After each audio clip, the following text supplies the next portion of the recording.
The light's showing. I don't like it. Make it go away. This thing is lit. Literally. 3, 2, 1, bro.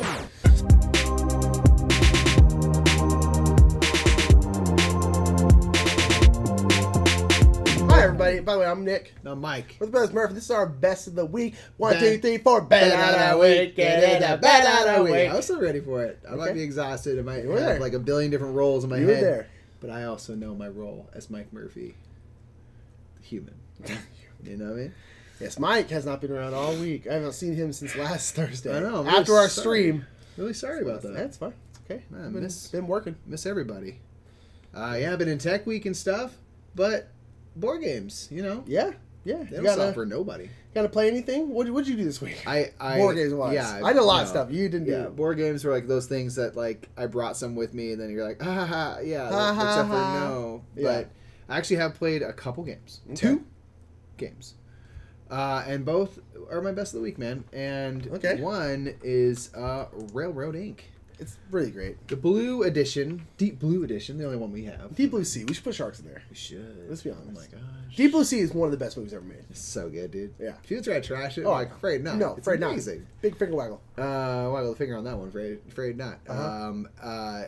Yeah, we played Railroad Inc. So we were in our first day of tech, and we had like an hour lunch break, and so I just wanted to bring something easy that like you can play up to 6 people, and we managed to get 4 people to play during our little lunch break, and just taught them real quick, and we just rolled out and made our little maps, and our stage manager won the game, and Nice. even though she was halfway like busy doing other stuff, she still managed to win. I'm like, well, you know. Is it? kinda We've perfect. only played it 2. Is it just the same at 4? Same at no 4, difference, because, right? Yeah. because you're all doing your own Just roll thing. and die, yeah, it didn't really slow down much. I mean, some people maybe it takes a little longer because everyone is just also playing their first game. Yeah.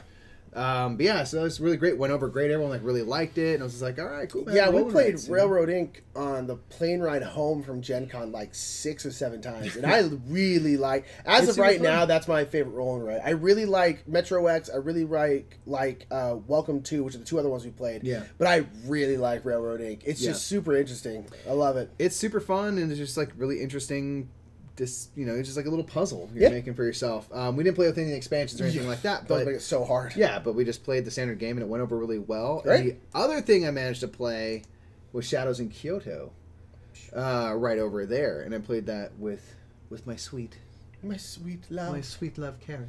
So this is in the same universe as Hanama Koji. Yes. So this is like you're on the streets, like Hanamakoji, and it's kind of cool because like there's an advanced variant you can play where you can play as like a person, basically give you a little bit of a player power. Okay. And they're like the characters basically from Hanamakoji. Okay.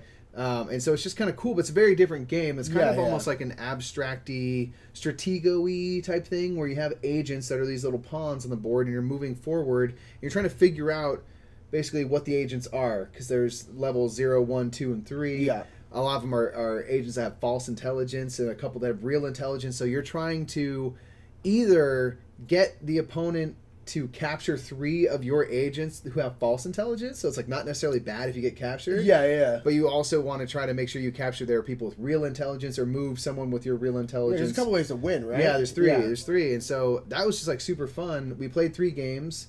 We did best of 3, and each of the games was won using one of the different win conditions. Okay, that's Just nice. The way it worked out. So now you know how they all work. Yeah, so I'm like, okay, so I can see. And they're all doable. So I was wondering, like, is it obviously. really like you're only ever going to win one way? And I'm like, well, apparently not. Apparently every way is perfectly viable because they all. That's happened. cool.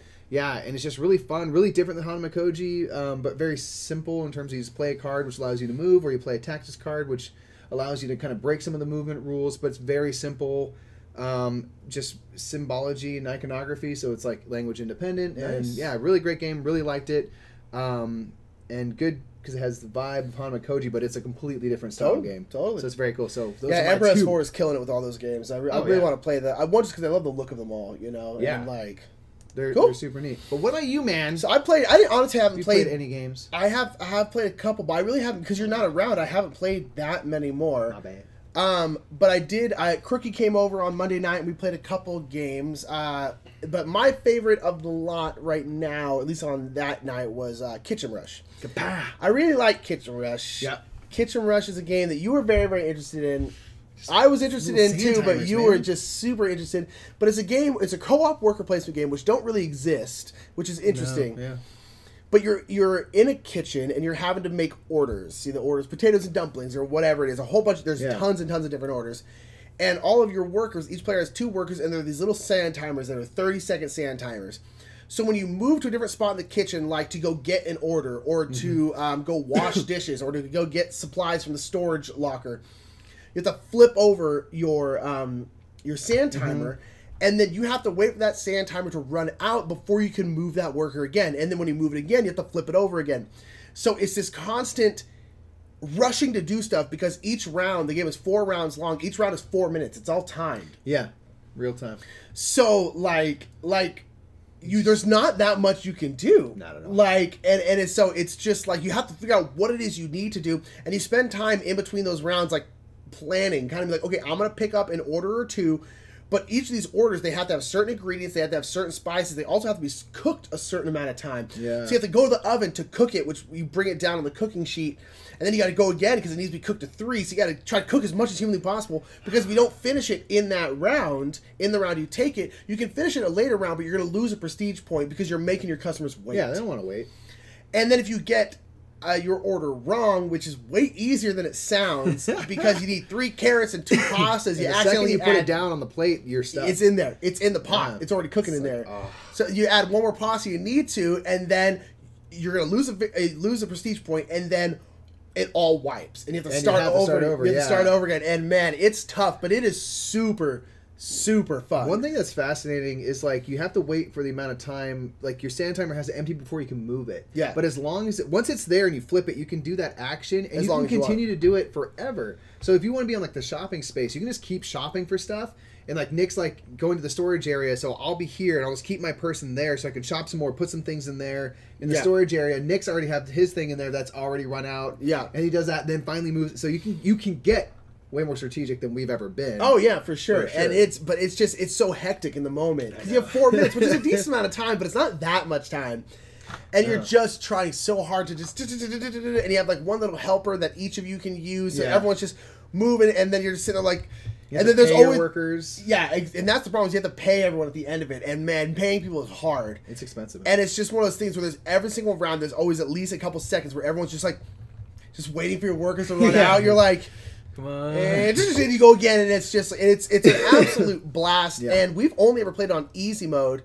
And we've never... Did we win? We won. We won the game. But it came down to the last round, and it didn't look like we were going to do it. And there's a couple different modes of difficulty, and then on top of that, there's like events you can play with, make it harder, so it's like stuff can break, and you have to go fix it, and it's just like... And I'm just like, no way. This game is already hard enough, but I like the fact that it's all there. Yeah, it's what you want in like a good co-op. You have the ability to ramp it up to really like extremes. Oh yeah, just ridiculous. You're never going to make it. Yeah. You're never going to make it. So that's Kitchen Rush. That was my best of the week. I really, really like that game a lot, and I really want to keep playing it. Awesome. I just want to say quickly, thank you everyone for being patient. I know this week's been a little bit outside of standard schedule. I want to give big ups to this kid for keeping the ship afloat, man. Keeping this thing running smooth while I've been just this deep in the drama, man. Yeah, eyebrow deep, yeah. As Tech Week tends to go. So I apologize if I just look absolutely. But it's opening night tonight. It's opening night. I'm going to leave from this, go get ready, and go to my show. Yeah. So everyone wish Mike a happy show. He has a show tonight as well, but we're filming this on Thursday. So this is Thursday. Was opening night. So you're watching this. Hopefully after a successful Rip Roaring first performance. That's what we're going for, yeah. We'll find out. But anyway, thanks everyone. As always, be sure to subscribe if you're new. Excuse me. Yep. Go ahead and like this video, share it if you want to. And then, and check us out. Check out our Twitch and stuff like that. And we'll be coming out with more and more stuff, yeah. Yeah. Well, that was our week. What a week. If you click the subscribe button or any other videos right here, I will take cards from Baseball Highlights 24 and make them rain. Wait for it. Wait for it. It's happening. Oh! We're also sponsored by Restoration Games. Check out all the videos. Let that rain!